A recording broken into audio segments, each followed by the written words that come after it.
Firuz Mustafa, Turna Ovo, hekayəm. Abbas, prezident səni gözləyir. Bayaqdan bəri həyətdəki skamyada əyləşib fikrə getmiş Abbas əvvəlcə diksindi. Sonra bu xəbəri gətirən orta yaşlı qaraşın adamın prezidentin köməkçisinin üzünə baxıb zorla can dərdi gülümsəyərək soruşdu. Prezident yerindədir? Bəli, indi səni gözləyir. Söhbət Abbasın işlədiyi şirkətin prezidenti barədə gedirdi. Prezidentin adı Cavad idi. İş yerində hamı ona üzbəüz söhbətdə Cavad müəllim deyə müraciət edirdi. Amma haqqında söhbət düşəndə nədəsə hamı ona bir nəfər kimi prezident deyirdi. Prezident elə gəldi, prezident belə getdi. Deyəsən Cavad müəllimin özü bunu xoşlayırdı. Qoy adamlar onu üzdə yox, yalnız arxada bu cür əzləyə-əzləyə prezident adlandırsınlar. Yoxsa üzə irişməyə, adamı gözünün içinə tərifləmək nə var ki? Cavad müəllimin şirkəti çox böyük idi. Buraya ofislər, tikinti qrupları, yük daşımalar daxil idi. Deyilənə görə vaxtilə adı heç it dəftərində belə olmayan, kasıb yana həyat tərzi keçirən Cavad müəllim bu son illərdə yuxarıda sanballı vəzifə tutan qohumunun vasitəsilə şirkət açmış, qısa vaxtda böyük sərvət sahibi olmuş, var dövlət toplamışdı. Cavad müəllim son vaxtlar daha yeni bir sahəyə maraq göstərməyə başlamışdı. İndi onu turizm cəlb edirdi. Elə buna görə də şirkətin nəzdində turizm firması yaratmışdı. Firmaya yığışanların çoxu cavan qızlar, gəlinlər idi. Abbasın oradan-buradan eşitdiyinə görə həmin qız gəlinlərin bir qismi Cavad müəllimin yaxın qohum əqrəbası, bir qismi isə gəzdiyi qadınlar idi. Abbas da həmin firmanın işçisi hesab olunurdu. Abbas ali təhsilli idi, ingilis dilini bilirdi. Sürücülük vəsiqəsi vardı. Cavad müəllim onu işə xarici dil bildiyinə görə götürmüşdü, ona 12 yerlik təzə bir minik avtobusu vermişdi. Abbas gələcəkdə bu avtobusla xaricdən gələn qonaqları gəzintiyə aparacaq, onları ölkənin səfalı yerləri ilə tanış edəcək, məlumatlandıracaqdı. Cavad müəllimin qəbul otağında 2 uca boy, xoş sifət qız vardı. Buyurun, içəri keçin, prezident sizi gözləyir, deyə qızlardan biri dilləndi. Cavad müəllim böyük otağın ortasında dayanıb açıq pəncərədən uzaqlara baxırdı. Abbas salam verib gözlədi. Cavad müəllim Abbasın salamını dil ucu alıb birbaşa mətləbə keçdi. De görün maaşı sazdırmı? Bəli. Qonaqlarımız var, xaricdən gəliblər. Mənim tanışlarımdır. Turistdirlər. Sabah onları götürüb ova aparacaqsan. Abbas şirkət prezidentinin üzünə baxıb susurdu. Niyə dillənmirsən? Abbas duruxub mızıldandı, astadan oldu Cavad müəllim deyə dilləndi. Bilirsən onları hara aparmaq lazımdır? Ova. Ova, bəs bilirsən ov harada olacaq? Xeyr, bilmirəm. Cavad müəllim yenə pəncərəyə yaxınlaşıb başqa bir adamla söhbət edirmiş kimi izah etməyə başladı. Şəhərdən xeyli kənarda bizim şirkətə məxsus bir böyük sahə var. Adına Qarayer deyirlər. Orada meşə də var, çəmənlik də, göl də. Sabah sübh tezdən saat 7-də birbaşa gəlirsən bura, şirkətin həyətinə. Qonaqlar da öz silah sursatları ilə bura gələcəklər. Sən onları həmin yerə ova aparacaqsan. Gecikmə ha, bu Avropalılar çox dəqiq adamlar olur. Sizə mənim köməkçim Qaflan bələdçilik edəcək. O oraları yaxşı tanıyır. Ova elə buradan çıxarsınız. Oldu? Oldu. Doğrudan da qonaqlar deyilən vaxt sübh tezdən şirkətin həyətinə toplaşıb Abbası gözləyirdilər. Qaflan da onlarla idi. Abbas qonaqlarla salamlaşdı. Turistlər iri torbaları maşının arxa hissəsinə, yük yerinə yıxdılar. Yəqin ki, onların necə deyərlər silah sursatları bu torbalardaydı. Qonaqlardan biri irəlidə Abbasın yanında əyləşdi. Bu George adlı, dilli dilavər, iri gövdəli, alagöz, çatmaqaş bir kişi idi. Səfər yoldaşları yol boyu dil boğaza qoymayan bu nəhəngin danışdığı lətfələrə, atmacılara sakitcə qulaq asırdılar. Arada bir George şaqqanaq çəkib gülsə də onunla az adam həmrəylik edirdi. Hiss olunurdu ki, səyyahlar George'un gəvəzə danışmağını elə də məhəl qoymurlar. Amma arada qonaqlar arasında fikir mübadiləsi gedirdi. Hətta Abbasdan işi gücü ilə bağlı müəyyən şeylər də soruşurdular. Bu söhbətlərdən bir şey anlamayan təkcə Qaflan idi. Prezidentin köməkçisi elə maşına minən kimi etiraf etmişdi ki, ingiliscə bir kəlmə belə bilmir. George biləndə ki, Abbas ova ilk dəfədir gedir, bəlkə təəccübləndi. Bəs sizin prezident bizə demişdi ki, dilmanc həm də təcrübəli ovçudur. Bəlkə məndən əvvəlki sürücün deyirmiş. Yox, nə əvvəlki o səni deyirdi. Bəyəm sənin adın Abbas deyil? Bəli, deyə Abbas dilucu cavab verdi. Söhbət əsnasında Abbas onu da bildi ki, dünyanın o başından basa-basa dünyanın bu başına gələn səyyahlar ov üçün Cavad müəllimin şirkətinə bir xeyli pul da keçiriblər. Maşın kolların arası ilə uzanan yolla üzü yuxarı qalıqdı. Az sonra bu seyrək kolları sıx ağaclar əvəz etməyə başladı. Burada Qarayer adlanan bu mənzərəli yerdə payızın gəlişi aydın hiss olunurdu. Meşədəki ağacların yaşıl yarpaqlarına artıq qızılı çınqılar bir yandan od qoymuşdu. Yerə tökülmüş quru yarpaqlar ayaq altında xışıldayırdı.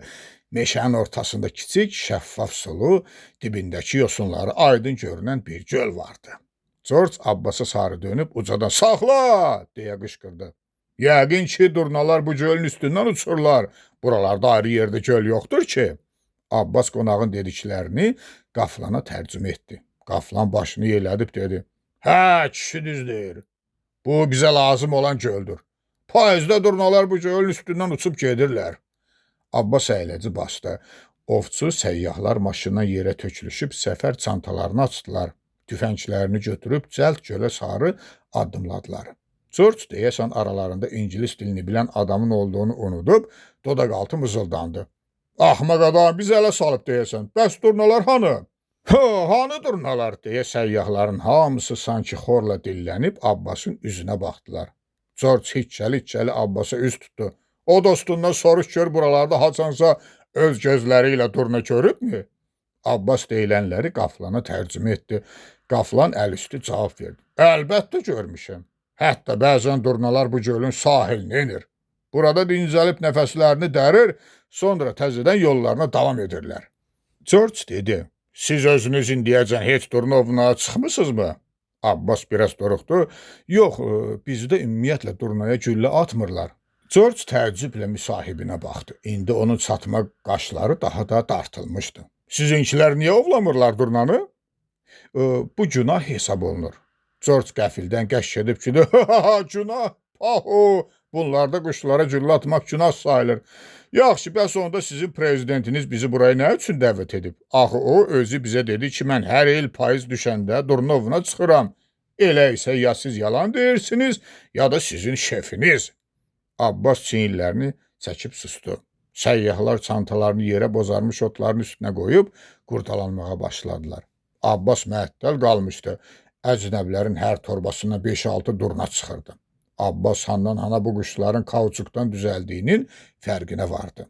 Qonaqlar durnaların qanatlarının altındakı düyməni basıb uzun boynundan yapışaraq quşları bir-bir gölə atmağa başladılar. Durnaların hərəkəti pultla idarə olunurdu. Sonra iri bir yeşiyi qucaqlarına alıb ağacların sıx yerində quraşdırmağa başladılar. Az sonra yeşikdən durna səsləri gəlməyə başladı. Abbasın gözlərindəki heyrəti oxuyubmuş kimi George gülə-gülə öz sirlərinin bəzilərini açıb tökməyə başladı. "Bu maqnitofonda bir çox quşların, heyvanların səsi yazılıb. Burada hətta yırtıcı heyvanların da səsi var. Çox güman ki, bu meşədə pələng yoxdur. Olsaydı o yeşikdən pələng nəriltisi eşidəcəkdik. Axı biz pələng ovuna da çıxırıq. Hə, indi durnaları oxuduruq. Özü də bu, durnaların gündüz uçanda çıxardıqları səslərdir. Axı onlar gecələr başqa nəğmələr oxuyurlar." Abbas durnaların səsini dinləyərək susurdu. "Bunlar nə qərib adamlardır. Camaat maqnitofona müğənnilərin səsini yazdırıb qulaq asır, bunlarsa quş səsini." Sonra Abbasın ağlına bir sual gəldi. "Görəsən bunların durnaları ilə bizim durnaların səsi arasında bir fərq varmı? Onlar bir-birlərinin dilini başa düşürlərmi?" Deyəsən mən də xərifləyirəm. Əlbəttə, yəqin ki, dünyadakı bütün durnalar eyni dildə danışırlar. Ta onlar da bir-birinin tərcüməçi vasitəsilə anlayası deyirlər ki, yox, bəlkə də hər durna dəstəsinin öz dili var. Axı bu yer üzünə səpələnmiş insanların da hamısının dili eyni deyil ki. O ki, ola quş. Abbas öz suallarına özü cavab tapa bilmirdi. Maqnitofondakı durna səsləri haray qoparır, göldəki durnalar qanad açıb üzürdülər. Durnaların səsinə meşədəki çəyirtkələrin civiltisi qarışmışdı. Səyyahlar tüfənglərini çıxarıb sazlamağa başladılar. Abbas ömründə bu cür silah görməmişdi. Tüfənglərin par-par yanan lülələri lap durna boğazına bənzəyirdi. Allah bilir, bəlkə də bu silahlar elə durnaları öldürmək üçün kəşf olunmuşdu. Elə bil qəfildə möcüzə baş verdi. Yerdəki durnaların qıy səsinə göydən cavab gəldi. Az sonra açıq səmada nizamla qatarlanıb cənub istiqamətlə uçan durna köçü göründü. Durnalar ləngər vuraraq uçurdular. Sanki par-par yanan iri mirvari dənələrini hansı ustanınsa mahir əlləri səliqə ilə görünməz bir sapa düzmüşdü. Durna qatarı gölün üstündə halay vurub uçuşun istiqamətini dəyişdi. Ovçular cəld ağacların sıx yerinə çəkildilər.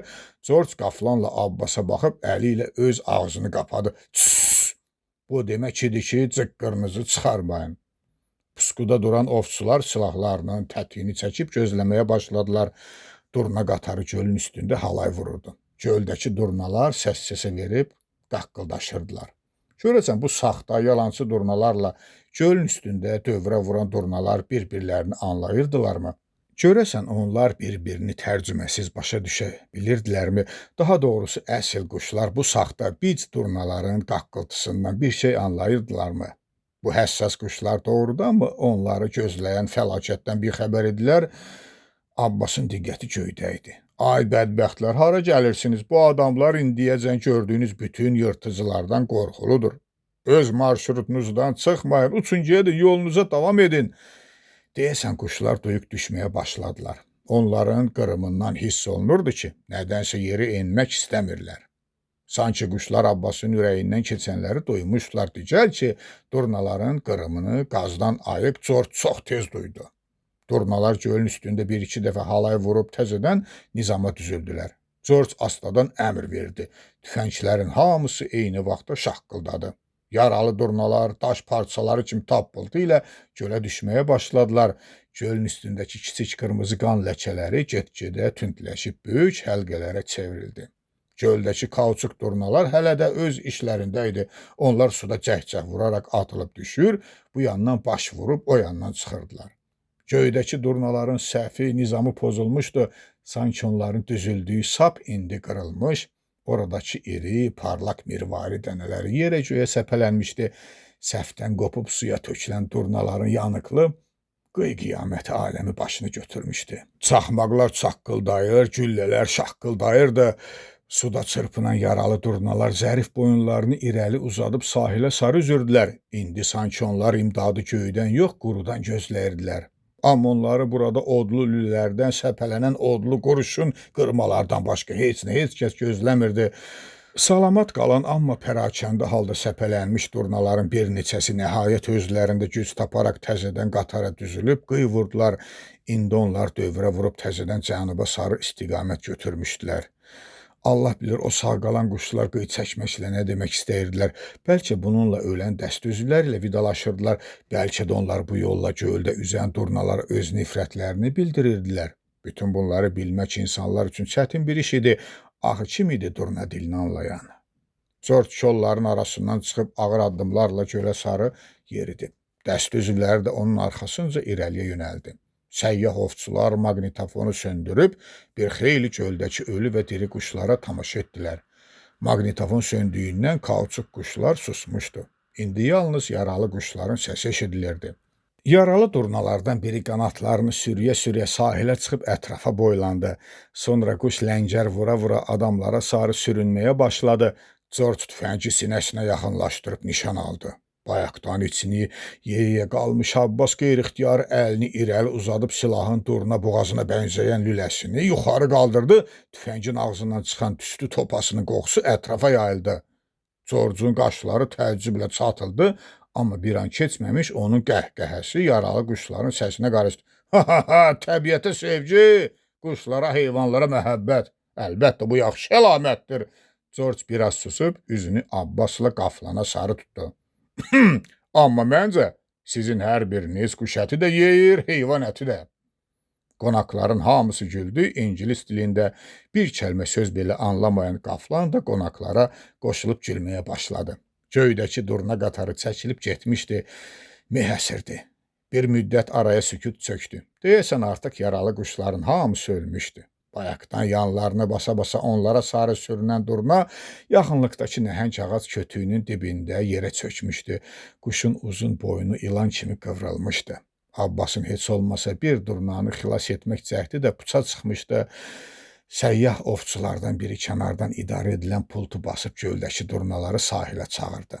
Quşlar sürətlə sahilə sarı üzməyə başladılar, suyun şappıltısı aydın eşidilirdi. Ölü quşlar gölün üstündə boz yumaq kimi qıvrılıb qalmışdılar. Tüfəngləri və durnaları maşında qapqarandan sonra George'un gür səsi eşidildi. Right! To the vehicle, let's go! Abbas mat-məəttəl qalmışdı. Əgər quşlar bunlara lazım deyildisə, onda bu boyda vur çatlasın, bu boyda qırğın qiyamət nədən ötrü idi? Maşın yerindən tərpəndi.